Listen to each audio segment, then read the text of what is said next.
Амансыңбы, куттуу талам. Арадан дагы бир жыл өттү.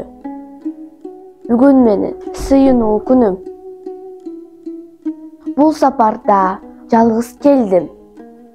Айта албадым. Аркы теркени түшүнө тургандай деле чоңоюп деле калды. Бирок мен үчүн ал дагы эле чалагайым бала сыяктанат. Корком, балалык кылып, өткөн кеткенди туура түшүнө албай, ичи сууп калабы деп аярлайм. Мен билген чындыкты, сырдашым, касиеттүү жер, сен билген чындыкты, элдин баары билген чындыкты. Азырынча жалгыз ал гана билбейт. Аны укканда эмне дер экен? Канткенде баланын жүрөгүн үшүтпөй, көңүлүн калтырбай, сырымды айтып бере алар экенмин. Эки ооз сөз менен түшүндүрүп берчү иш болсо кана. Кей күндөрдө ойлогонум эле ушул.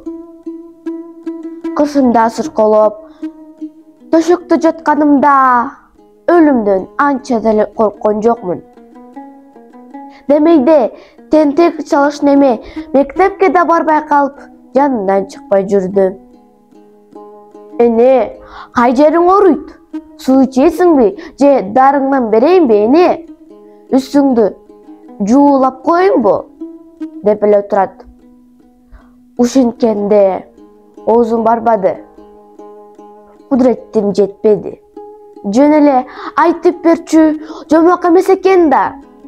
Болгон чындыкты бала туура түшүнүш үчүн мен ага жалгыз анын тагдырын эмес, бүт заманымдын тарыхын өткөн кеткендер жөнүндө айтып беришим керек. Көзүм тирүү турганда ушул ыйык парзымдан кутулсам, өлсөм да арманым болбосо эле.